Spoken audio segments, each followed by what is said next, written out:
There's something about underground spaces that unsettles people. Basements, subways, mines. It's not just the dark, it's the weight.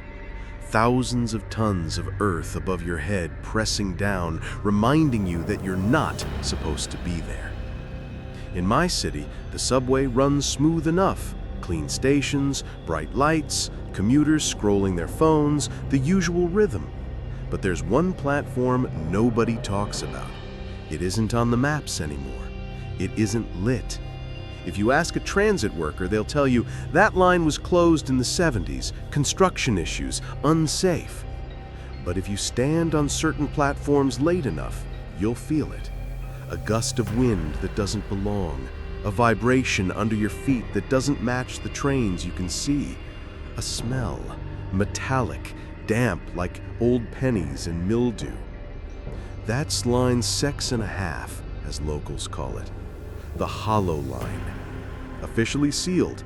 Unofficially, it still breathes. I didn't go looking for ghosts. I went looking for answers.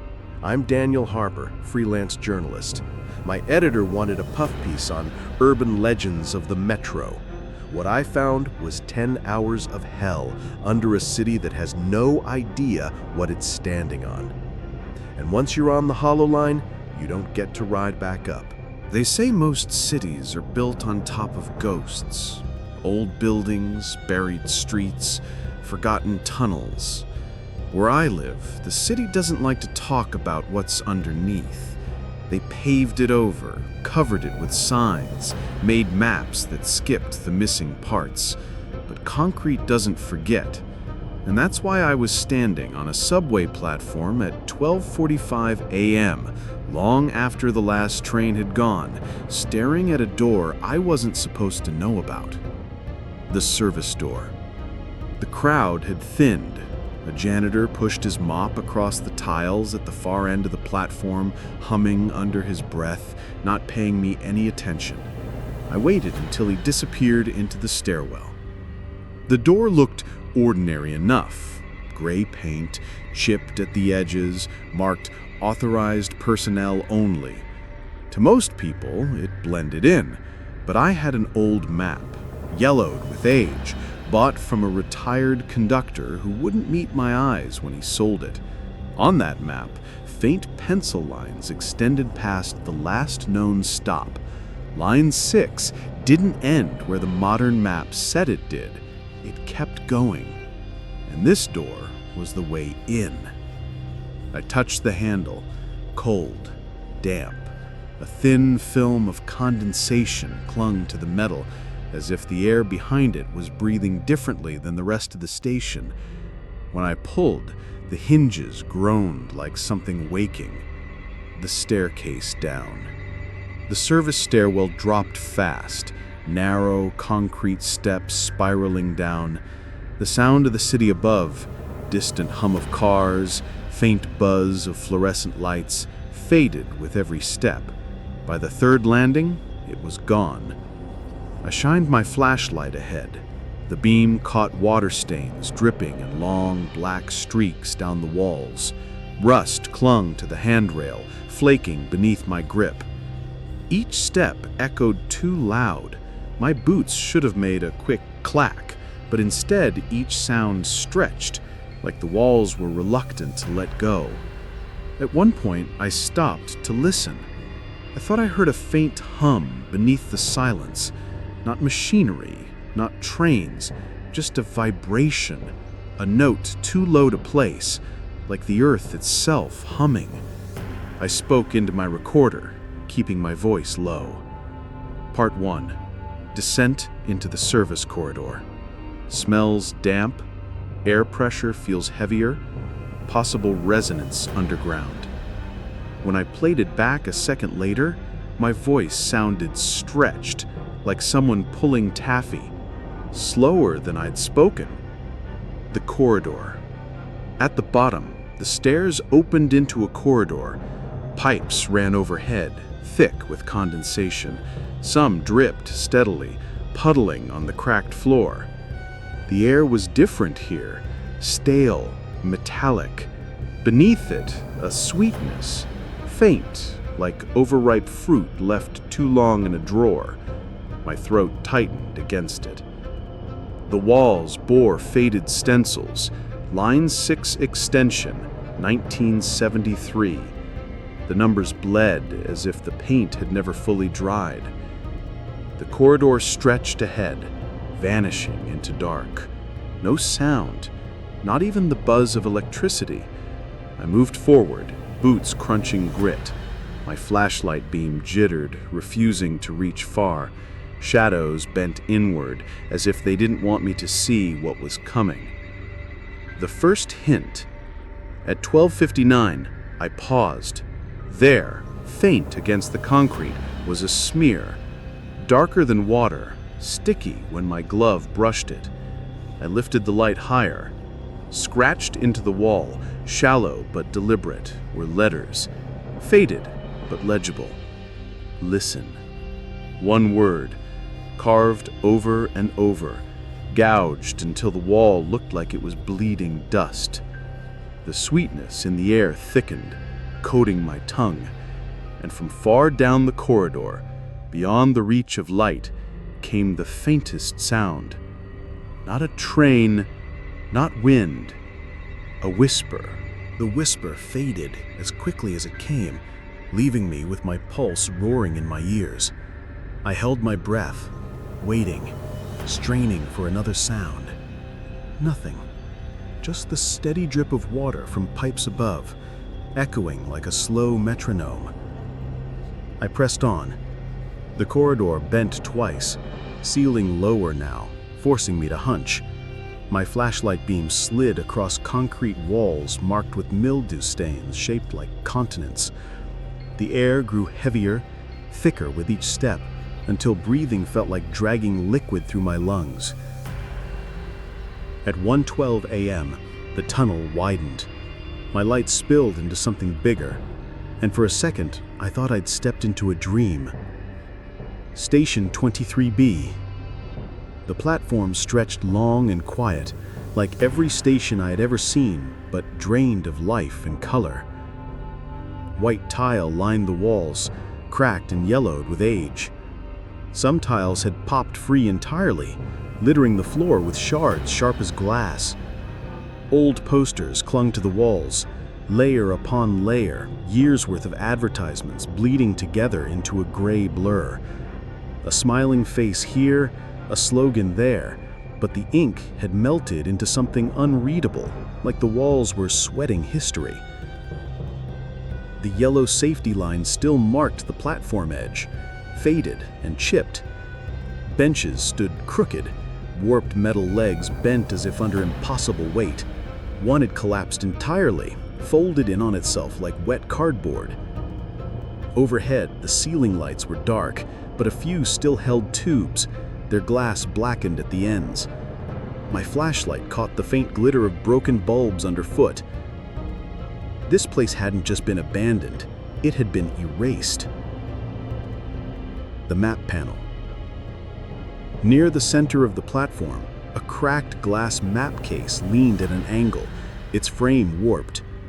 Behind the glass, the paper map inside was mottled with mold, but still legible. There it was, Line 6, extension, active 1973. A faint pencil line carried the track beyond the last official station, terminating in this place, 23B. But someone had crossed it out. Thick black paint, violent strokes. The word void scrawled over the extension in dripping letters. I swallowed hard. My editor had said the line was shut down for structural problems. Nothing about void. The first carvings. I swept my light along the tiled wall and froze. Deep gouges cut into the tile, running in patterns. Not random vandalism, too deliberate. Circles, some overlapping, some nested. Lines cut through them, intersecting like primitive diagrams. In the center of one, a single word carved over and over. Listen. The same word I'd seen in the corridor, But here, the grooves were deeper, fresh. I brushed the edge with my glove and dust flaked away, revealing raw ceramic beneath. Someone had carved this recently. The breeze. I stepped closer to the platform edge, heart pounding. The tunnel beyond the rails yawned wide, swallowing my light. No rails gleamed back, just rust and shadow. Then I felt it. A breeze. Cold, deliberate, sliding along the back of my neck like fingers. I turned fast, beams sweeping the empty benches. Nothing. But when I looked back at the carvings, the word "listen" seemed sharper, almost glowing in the dust. The recorder test. I lifted my recorder, speaking softly, voice trembling more than I wanted to admit. Part 2. Station 23B confirmed. Platform intact but decayed. Posters melted into wall, benches warped, multiple carvings in tile, word "listen" repeated.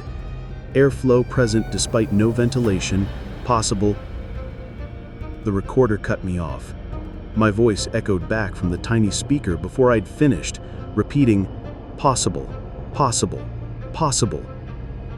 I snapped it off, chest tight. It hadn't done that before. The edge of the hour. At 1:37 a.m., the vibration began again. Faint at first, then stronger. The platform trembled under my boots, dust raining down. I knelt, shining my light on the rails. The ballast stones between them had shifted, some pushed upward, like something underneath was pressing to the surface. The hum grew deeper, resonating in my bones. And then, clear as day, from the rails themselves, Daniel. My name. The word beside me. I staggered back.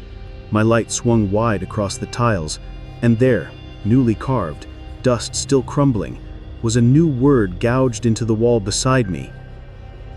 Wait. The sweetness in the air thickened until it tasted rotten.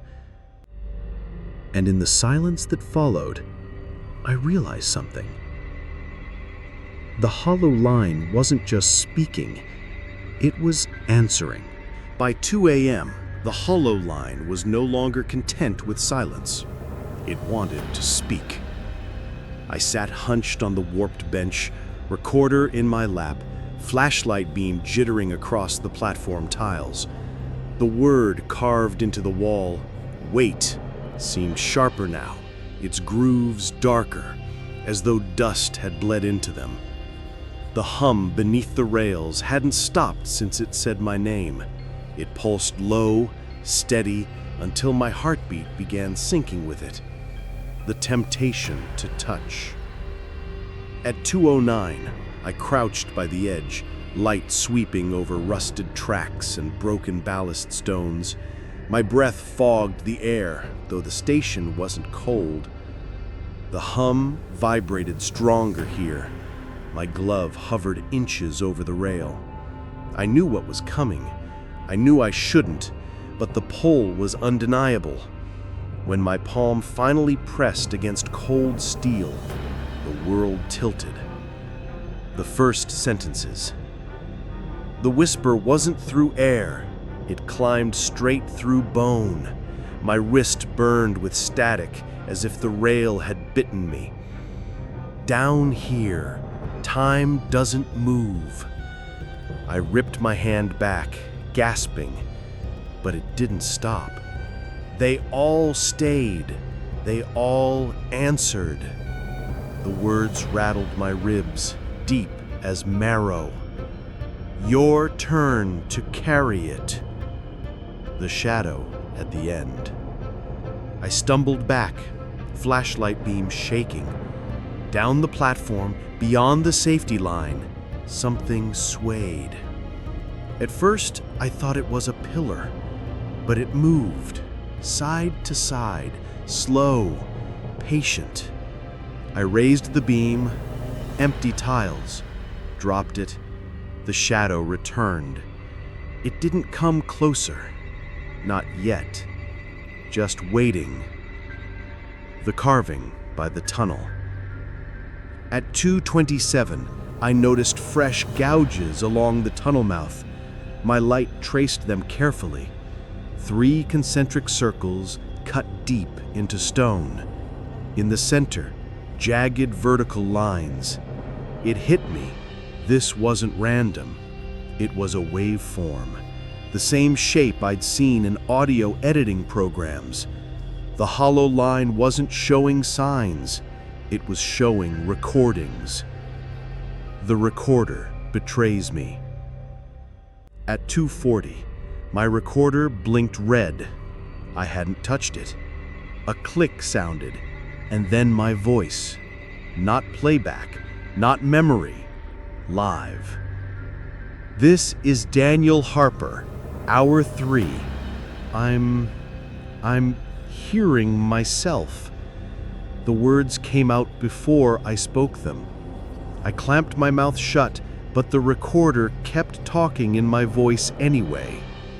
If this gets out, they'll know I stayed.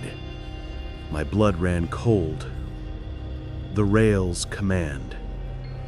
The hum sharpened suddenly, rising into a rhythm, then a voice, louder than before, urgent. 1:30. You answer at 1:30. The words echoed through the steel, then through the tiles, then inside my skull. I stumbled back against the bench, whispering into my recorder despite myself. Part 3.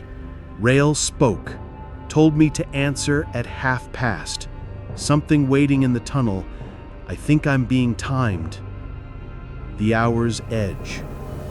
At 2:59, the hum cut off mid-pulse. The silence slammed down like a door closing. My flashlight flickered, briefly plunging me into black. And when it steadied again, the word listen was carved at my feet. Dust still fresh. At 3:14, the whisper began again. 1:30, 1:30, 1:30. The words echoed like a station announcement through a busted speaker. Calm, repetitive, unbothered by my shaking hands. I forced myself up, pacing the platform. Each step came back to me too fast, as if the echo leapt ahead of me. When I stopped, the benches creaked, soft groans, like invisible commuters shifting in their seats. On the wall, the carving of the stick-figure man with a circle to his ear seemed sharper now. The circle wasn't abstract anymore. It was a handset, an old subway operator's mic. 3:30 a.m. When my watch ticked to 3:29, the rails trembled. Dust fell from the ceiling. The tiles seemed to inhale, the entire platform tightening like a lung preparing to exhale. At exactly 3:30, the world roared. The hum surged into a violent chord, vibrating through my ribs. My flashlight flickered, throwing the shadows into wild shapes. And then the words, "Say your name." Not whispered this time, commanded. The pressure. I bit down hard, lips sealed, throat locked. My recorder shook in my hand, rattling like it was alive. The rails screamed again. "Say your name! Say your name! Say your name!" Hundreds of voices layered at once, men, women, children, all chanting in unison. The sound tore through me, bleeding into teeth, jaw, skull. My throat betrayed me. A syllable slipped free. "Da!" I slammed both hands over my mouth, eyes watering. The vibration shifted, and beneath the chorus of voices came something else. A wet, insectile chitter, scraping like mandibles. Then a hiss. He almost answered. The aftermath. At 3:59, the roar cut off. The silence that followed was suffocating, heavier than sound. I collapsed onto the bench, gasping, sweat dripping into my collar. The recorder lay beside me, blinking red. On the tile at my feet, carved so fresh the dust still crumbled loose, was a new word: next. By 4 a.m., my nerves were wrecked. The hololine had tried to break me once, demanding my name at past. I had almost given it. Almost. Now the silence was worse than the voices. The platform, after past. The air was so heavy it felt like syrup. My flashlight cut a thin tunnel of light, but couldn't chase away the dark. I paced the platform, boots scraping grit, heart thudding uneven. Everywhere I looked, new scratches had appeared, circles within circles, jagged waveforms, and in between them, words, some mine, some not. One groove read, "He didn't answer." Another, "Wait again." The sight made my chest tighten. I hadn't carved those, but they looked fresh, as if dust still flaked from the edges. The recorder echo. At 4:17, my recorder blinked red. I hadn't touched it. Static hissed, then my voice filled the air. Hour 5. Dust writing itself.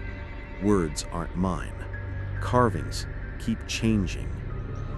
The problem was, I hadn't said those words yet. And when I lifted the recorder to speak, my future voice cut in again. "You won't leave here." My stomach dropped. The dust shift. At 4:26, I knelt by the platform edge. My light swept over the dust lining the concrete lip above the tracks. The surface rippled, like something crawling just beneath. Then, slowly, the dust shifted. Patterns formed. Letters. I leaned close, throat tight. The dust spelled Daniel Harper. My full name, perfectly written in the fine gray powder. A second later, the letters crumbled, collapsing into nothing. The voices behind me. I spun, light swinging. Benches lined the platform as always, empty, but the sound came anyway. Soft sighs, coughs, the faint shuffle of shoes.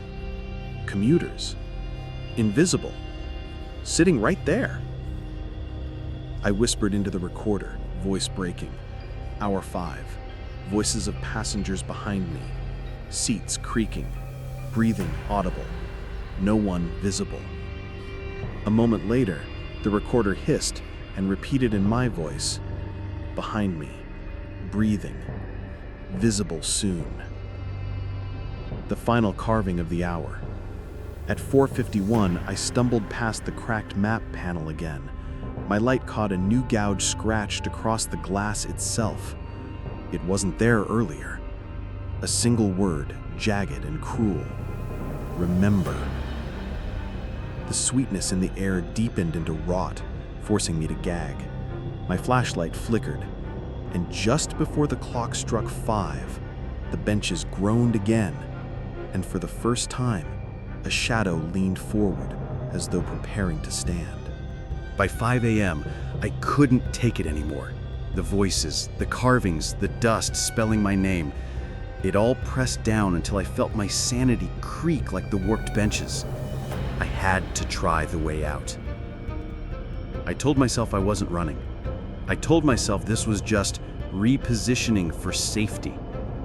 But when I turned toward the service stairwell, my legs moved faster than I meant them to. The wrong stairs. The stairs looked the same at first, concrete steps rising into dark. But when I shined my light, the beams seemed to bend. It didn't climb naturally. The steps stretched away like a mirage, farther than possible. I climbed anyway. My boots scraped, breath heaved, one hand tight on the rusted rail. After 20 steps, I paused, looked back. The platform was still there, still the same distance away. I hadn't climbed at all. The corridor that bends. At 5:16, I turned into the corridor again, determined to push forward, but it wasn't straight anymore. The pipes overhead sagged like tendons, dripping water that hit my shoulders warm instead of cold. The floor curved subtly, leading me down, though I should have been walking level. When I glanced at the walls, they seemed closer, squeezing inward. I whispered into the recorder. Part 6. The geometry's wrong. Corridor bending. Walls narrowing. Playback answered instantly. They don't want you up. Stay level. Stay here. The green glow. At 5:27, the corridor bent into a small alcove I hadn't seen before. My light caught a sign stenciled crooked on the wall. Operator access, line 6B. Below it, paint had bubbled like heat blisters. In the cracks, a faint green glow seeped out. I reached toward it, but the air stung, like static electricity biting skin. The globe pulsed once, then died, leaving only cracked paint. The recorder hummed against my chest, red light blinking fast. The corridor reverses. I spun back toward the platform, desperate to retreat. But when I walked, the corridor lengthened. My boots echoed on concrete that stretched farther each second. At 5:34, I realized the awful truth. The farther I walked, the farther away the platform sounded. And yet, when I turned my light back, there it was, the yellow safety line, the benches, closer than they should have been. The hollow line was folding space like paper, keeping me where it wanted me. The new carving. At 5:49, I returned, defeated, to the platform. My light swept the tiles, landing on a fresh carving that hadn't been there an hour ago. This one wasn't a word. It was an arrow, pointing deeper into the tunnel. Beneath it, scratched smaller, next half. By 5:59, the corridor was silent again. My watch ticked steady, but the air hung heavy, charged like a lungful of breath. And in that silence, I finally admitted what I had been denying. The hollow line wasn't broken. It was alive, and it was leading me further in. By 6 a.m., I had stopped pretending I was in control.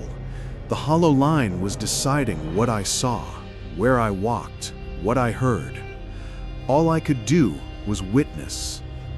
The platform looked the same at first. Broken benches, cracked tiles, the yellow safety line faded like a scar. But the silence had changed. It wasn't silence anymore. It was expectant, like a crowd holding its breath. The first figures. At 6:11, I saw them. Down the length of the platform, past the warped map panel, shapes began to coalesce. At first they were darker patches in the already dark air, but slowly they gained form. Shoulders, legs, heads. Passengers. They stood in clusters, some with heads bowed as if staring at phones that weren't there, others holding invisible bags. None of them moved naturally.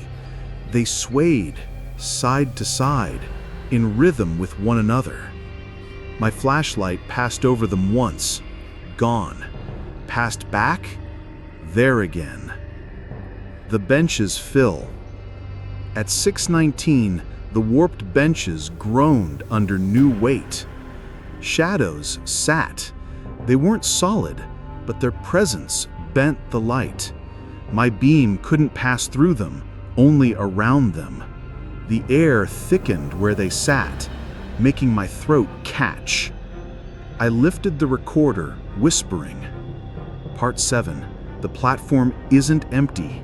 Shapes, passengers, sitting, standing, holding still. Playback immediately hissed. They're waiting for the train. The eyes. At 6:27, one of them turned. Its head snapped toward me, fast, too fast. The others swayed gently still, but this one locked onto me. My light skimmed over it. No features, no face. Just a void, darker than shadow. Yet I felt the stare burn into me, heavy as a spotlight. I stumbled back, muttering into the recorder. One saw me. It's watching. The recorder answered in my own voice. You're already on board. The footsteps. At 6:41, footsteps echoed. Not mine. Crisp, deliberate, approaching from the far tunnel. The passengers didn't react. They swayed, waiting, their shadows thicker now. I swung my light toward the tunnel. Nothing. But the footsteps kept coming. Closer, steady, like polished shoes on tile. And then they stopped. Right behind me. The murmur. At 6:52, the crowd of shadows shifted together, their swaying synchronized, their heads all lifted at once. A low murmur filled the station. Not words, not yet, just a vibration shaped like language. The walls trembled with it, the rails hummed back in answer. And above the platform, scratched across the ceiling, in letters I hadn't noticed before, the dust spelled, "All aboard." The hour's edge. At 6:59, the platform seemed more crowded than before. Every bench taken, every gap between pillars filled. Their swaying was louder now, clothes that weren't there rustling against each other. And when I blinked, for the first time, I swore I saw their faces. Not strangers, people I knew. Dead people. By 7 a.m., the hollow line was no longer empty. The passengers filled the platform in silence, swaying as though rocked by a rhythm I couldn't hear. And then I realized they were being rocked by something approaching. The sound of arrival. At 7:08, the first rumble came. Not like a subway car rolling in.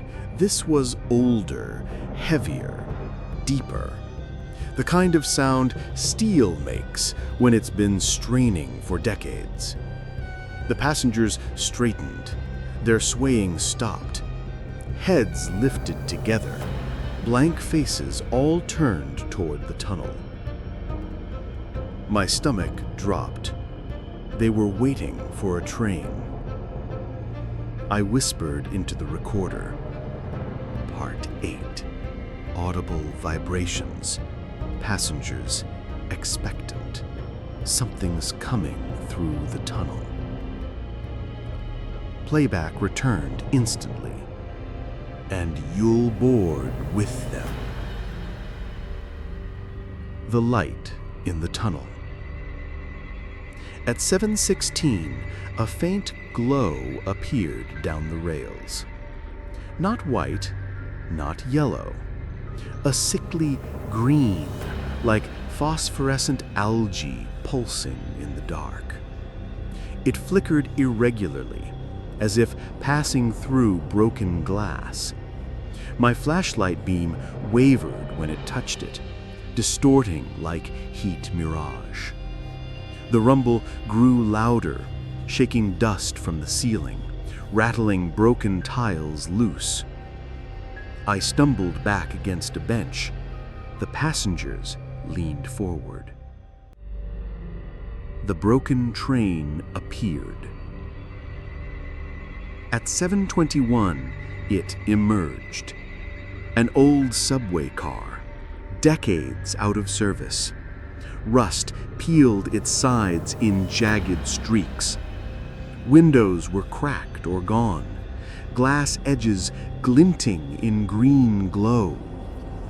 The wheels screamed against the rails, sparks bursting like fireflies. But it wasn't solid. The train flickered, frames skipping in and out like an old videotape with damaged tracking. Inside, the cars were full, packed, faces pressed against the glass. But the faces weren't whole. They shifted like static, eyes melting into cheeks, mouths stretching too wide, like clay being kneaded by invisible hands. The doors screeched open. The passengers bored. The shadow figures around me rose as one. Benches groaned, the entire crowd shuffling forward. Their movements made no sound, yet the air itself pushed against me as they passed. They filed into the car in complete silence. Some dissolved the moment they crossed the threshold, absorbed into the flickering metal. Others sat, their outlines shivering like bad reception. The train did not care who they were. It only cared that they boarded. The invitation. At 7:32, the murmur began again. Not from the shadows, this time from the train itself. Through the cracked speakers overhead came a distorted announcement. "Oh, Sep, answer, next up, Blast." The green light surged, casting the entire station in rotten glow. My recorder hissed in my pocket, then spat out my voice. "Board now." The hour's edge. At 7:59, the train lurched. The doors screeched shut, cutting through the silence like bone on steel. And as it began to pull away, I swore I saw my own reflection in one of the windows, sitting among the passengers. When the last car flickered into the tunnel, the platform was empty again. No shadows, no passengers. Just me and the carvings on the wall, fresh and deep. You're next. By 8 a.m., the platform felt wrong in a new way. The train had come and gone, but its residue lingered. The air buzzed faintly, like static in an old television. My skin prickled, every hair on end, as if the train had left an electric charge behind. And I knew 1:30 was coming again. The voices return. At 8:14, the whispering began. Not from the rails this time, but from the walls themselves. Cracks in the tile breathed voices, faint and urgent. "Say it this time. Don't make us wait again." I clutched the recorder. My own voice bled from the speaker, distorted and slow. "Daniel Harper, answering now." My stomach dropped. I hadn't said that. Not yet. The second demand. At 8:29, the vibration rolled in. The rails shook, stronger than before. Dust fell like snow, coating my shoulders. Then the voices hit together, a chorus of hundreds, maybe thousands. Say your name. Say your name. Say your name. The walls trembled. The benches screeched against the tile floor as though dragged by unseen hands. The cracked map panel shattered, glass spilling onto the ground in jagged shards. At 8:30 exactly, one voice cut through the storm. A voice I knew too well. "Danny, it's Mom. Just answer me, baby." The pressure. I froze. My mother had been dead 5 years. Her voice, warm, tired, filled with love, echoed across the station. The crowd of invisible passengers swayed again, all facing me, their heads tilted expectantly. My throat tightened, my lips twitched. I almost answered, but deep down I knew that wasn't her. It was the hollow line wearing her skin. I whispered into the recorder, voice cracking. Part 9, half past. They're using her voice now. It knows who I am. The recorder repeated instantly. But she answered anyway. The screaming silence. I forced my mouth shut. My teeth ached from the pressure. The voices screamed harder, breaking into static, bleeding into animal noises. The rails glowed faintly green, pulsing with each word. Say it! Say it! Say it! The tiles split with the sound. Thin fractures spidered outward, dust cascading down like ash. At 8:47, something wet dripped from the ceiling onto my hand. Dark, thick, not water. It smelled of rust and rot. The hour's edge. At 8:59, the voices cut out in unison. The silence that followed rang louder than any scream. On the wall by the tunnel, new words had been carved, deep and raw. Last chance. Next half. I collapsed onto the bench, chest heaving, sweat cold on my back. My mother's voice still echoed faintly in my head, and I knew I couldn't survive another half past. By 9 a.m., I was shaking so badly that every sound felt like it could shatter me. The carvings, the whispers, the train. I couldn't take much more. And yet, the hollow line wasn't finished. That's when I noticed the door. The hidden entrance. It was small, almost invisible, set into the far wall of the platform.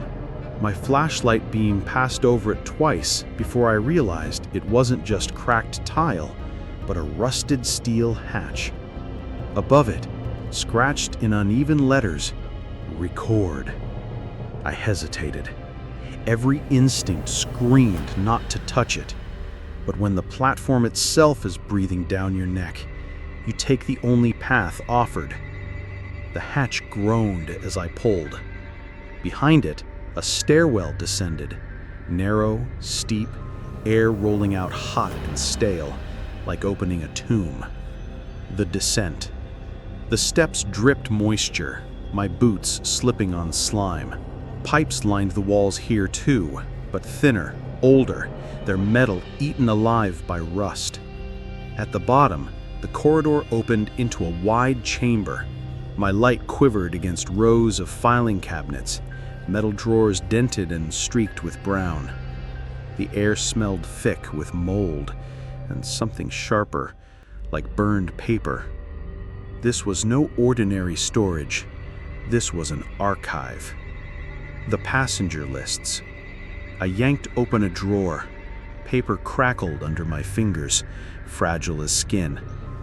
Inside were sheets upon sheets of names, typed, single-spaced, each line marked with a date and a time. I scanned the columns, heart hammering. Every name ended with the same note: boarded. Some dates went back to the 1970s. Others were more recent. Too recent. I saw names I knew. Neighbors. A teacher I had in middle school. And then, my own. Harper. Daniel. 8:30 a.m. The paper shook in my hand. The tapes. Against the far wall stood racks crammed with reel-to-reel tapes, dusty, some melted with age, each labeled in neat handwriting. Half past July 12, 1975. Half past November 3rd, 1988. Half past April 21st, 2006. The labels stretched on and on, rows of decades. One sat alone on a desk, newer, the ink still wet. Half past today. The voice of the archive. At 9:41, my recorder clicked on by itself. A hiss, then a chorus of voices spilled out, layered, distorted, overlapping. Boarded at half past. Names recorded. Daniel Harper, ready. The filing cabinets rattled, drawers slamming open and shut. Papers fluttered into the air like wings. On the far wall, a carving stretched across cracked tile, deeper than any I'd seen yet.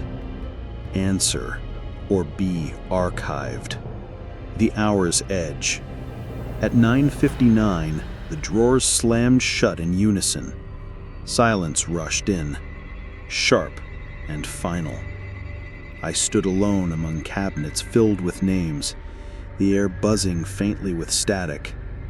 My own name still stared at me from the page I'd pulled. I folded it, stuffed it into my pocket. Proof. Maybe. Or maybe just a death sentence. Because the hollow line didn't archive mistakes. It archived passengers. By 10 a.m., the archive had left me trembling. Drawers stuffed with names, passenger lists stretching back half a century, and mine written down as if I had already given in. I should have fled, but the hollow line had already shown me that leaving wasn't an option.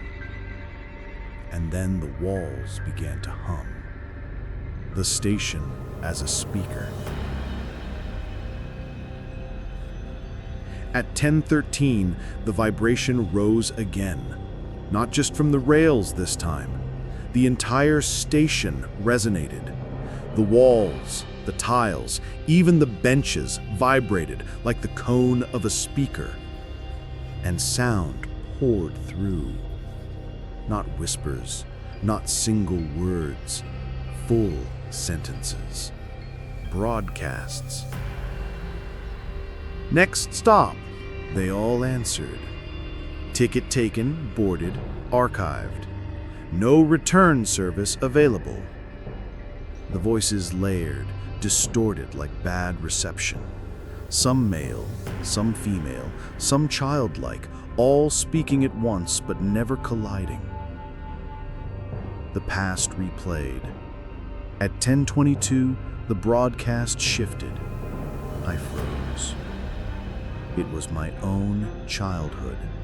My mother calling me inside from the yard, my father's cough from the next room, the sound of our family's old fridge door squeaking open. I whispered into the recorder, voice shaking. Part 11. Broadcast playing personal memories. Not possible, not archived, not... The recorder cut in over me, spitting out my voice a second early. It is archived. The static faces. The walls shimmered faintly, static crawling across tile. Faces flickered there, like images on an old TV screen. People frozen mid-sentence, mouths open, eyes blank. Some I recognized. My neighbor Mrs. Clark, who'd vanished when I was a kid. a subway conductor who died in a derailment decades ago. All of them repeated in unison. Answer at past. The phantom announcer. At 10:39, the old PA system crackled to life. Rusted speakers in the ceiling, long dead, screamed static before forming words. Attention passengers. The hollow line, thank you for your patience. Boarding resumes shortly. The passengers, the shadows, returned, swaying on the benches, nodding heads in time with the announcement. And through the speakers, one voice rose above all the rest. Flat, mechanical, yet too human. Daniel Harper, your stop is next. The hour's edge. At 10:58, the broadcast collapsed back into silence. The static drained away. The faces on the walls melted into dust again. But my recorder clicked once more, playing a single phrase in my own voice, one I hadn't spoken yet. Boarding at past. I shoved it back into my pocket, heart hammering, because the hollow line wasn't just a place anymore. It was transmitting, and I was part of its signal. By 11 a.m., I wasn't just waiting for the next past anymore. I was waiting for him. I didn't know who, not yet, but the broadcast had prepared me. Every station has a conductor, someone to take the tickets, to keep order. If the hollow line was alive, then it had one too. The return of the passengers. At 11:12, they came back. The benches groaned, the platform filled with shadows once more. Commuters without features, swaying in silence, heads dipped, arms clutching invisible bags. They all faced the tunnel, waiting. But tonight, or whatever time it was now, they weren't swaying alone. Something stood at the center of the platform. The first glimpse, tall, thin, perfectly still. At first, I thought it was another shadow passenger, but no. This one was sharper, darker. Its outline didn't waver. It wore a cap, brim low over where eyes should have been, and in one hand, dangling by its side, was an object I recognized instantly. A train whistle, old, metal, tarnished. The conductor. The face that wasn't there. At 11:21, my light skimmed over it. There was no face under the cap, just smooth darkness, a void where features should be. And yet I felt its eyes drilling into me, pinning me to the spot. I whispered into the recorder, barely breathing. Part 12. Something new. Taller than the rest. Hat. Whistle. Watching me. The recorder whispered back before I could finish. Ticket, please. The whistle blows. At 11:30, the whistle shrieked. Not sharp and metallic, wet, like air forced through a throat full of blood. The passengers stirred, rising from their seats as one. Their shadows stretched long across the tiles, bending toward me. The conductor raised its arm, pointing down the tunnel. The second train was coming. The ticket ritual. At 11:44, the conductor moved, slow, deliberate steps towards me. Its whistle swung at its side. The closer it came, the heavier the air grew. My chest compressed, lungs struggling for space. It stopped inches from me. No face, no words, just the whistle raised to where its mouth should have been. A low hiss followed, not through air, but through the rails beneath it. Ticket collected. And in my pocket, my folded passenger list burned hot, as though someone had pressed a brand to it. The hour's edge. At 11:59, the conductor turned without a sound. It raised its whistle again, The passengers shuffled in unison, heading towards the edge of the platform. The next train was almost here, and whether I wanted to or not, I knew I'd been marked, because the hollow line had taken my ticket. By 12 p.m., I had stopped asking myself if this was real. It didn't matter anymore. The hollow line had its rules, and I was already inside them. The conductor had taken my ticket, and that meant I was next. The stillness before. The passengers filled the benches again, swaying gently. The conductor stood in silence at the center of the platform, whistle dangling, void face hidden under its cap. No one moved. No one spoke. Even the air seemed to hold its breath. My watch kicked on. Every second dragged me closer. 3:29, the buildup. The vibration began earlier this time, at 12:20. The rails hummed, the benches shook, the tiles cracked wider, dust raining like snow. The voices didn't start as whispers. They started as screams. Say it! Say it! Say it! They layered, overlapping, rising into static until words blurred. My ears rang, my vision swam. The conductor lifted the whistle to its faceless mouth. 3:30, the demand. At exactly 12:30, the world convulsed. The whistle shrieked, not a note, but a scream made of metal and blood. The passengers surged forward, pressing toward the tunnel, waiting for the train, and the voices from the rails roared. Say your name! Say your name! This time, it wasn't random. They didn't just want a sound. They wanted confirmation. They wanted me archived. The familiar voice. Then I heard her again. Danny, please, it's me. Just say your name. Come home. My mother's voice, clear, warm, exactly as it had been. Tears stung my eyes. My throat opened against my will. The crowd leaned forward. The conductor lowered its whistle, waiting. I whispered, "Dat, the last resistance." I slammed my teeth shut, biting the syllable in half. Blood filled my mouth from the force. My chest heaved, lungs burning. The platform shook so violently I thought the ceiling would collapse. The voices shrieked, static ripping the air apart. On the walls, fresh gouges tore themselves into the tile, dust spraying outward like sparks. The words etched themselves as I watched. He will answer. The hour's edge. At 12:59, everything cut off. The vibration stopped. The passengers froze. The conductor lowered its arm. Silence. Total.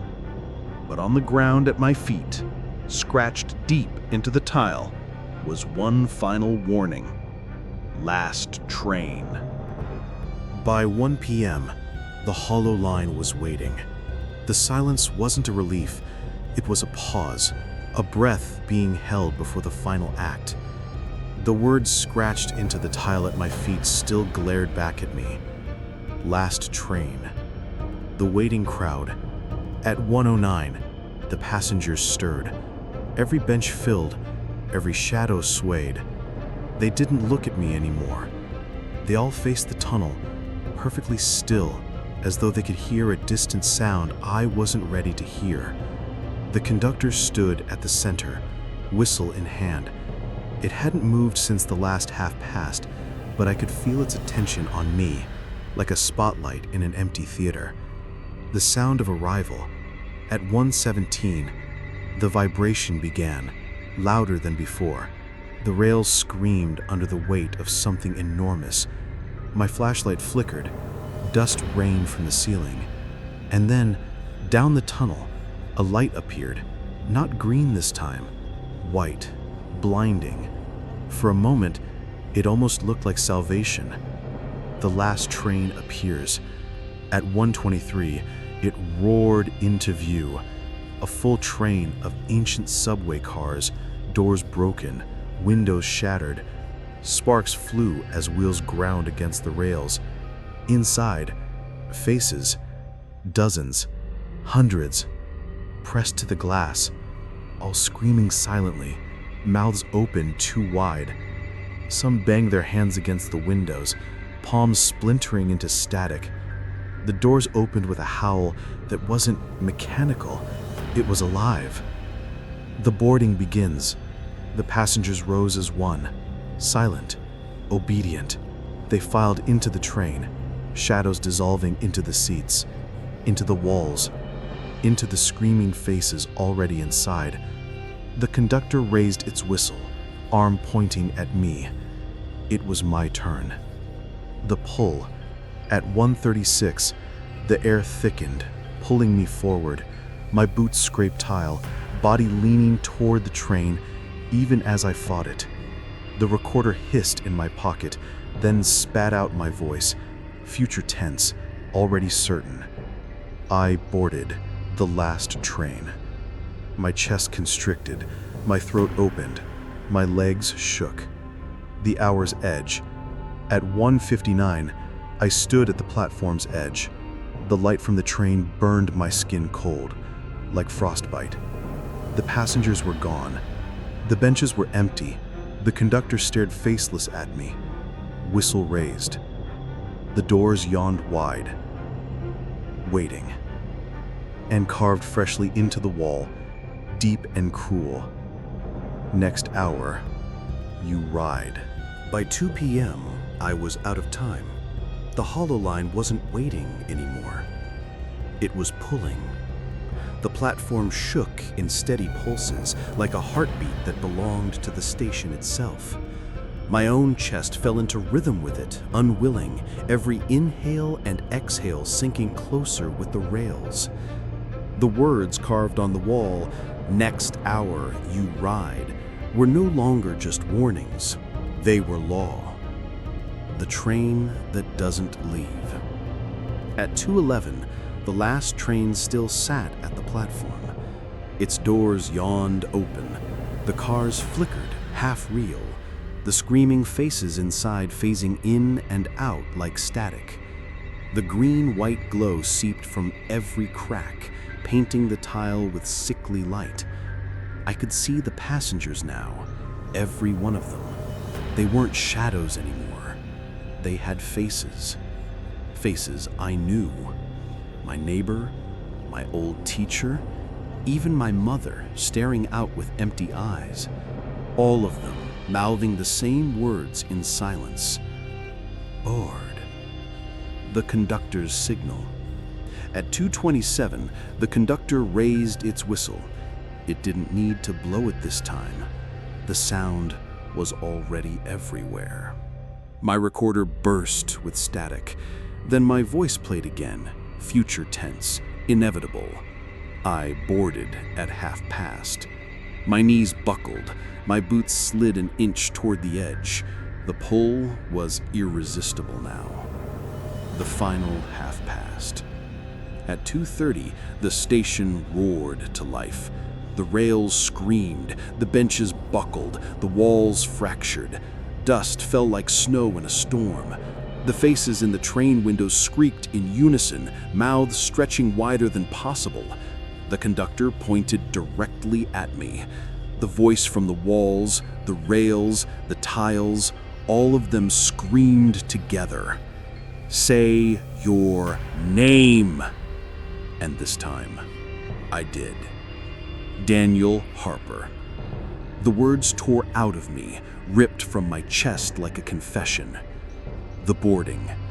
The pull became a shove. My body lurched forward, arms flailing, flashlight clattering to the ground. The train doors swallowed me whole. For a moment, I was inside. Faces pressed against mine, hands cold and heavy on my shoulders. The roar deafened me, and then nothing. The platform after. When the silence returned, the platform was empty again. No train, no passengers, no conductor. Only a single fresh carving on the wall, deep enough to crack the tile. Boarding complete. And on the floor where I had stood, my recorder lay, still blinking red. Inside, the last words it had captured played on loop. Distorted, stretched thin. I boarded at past.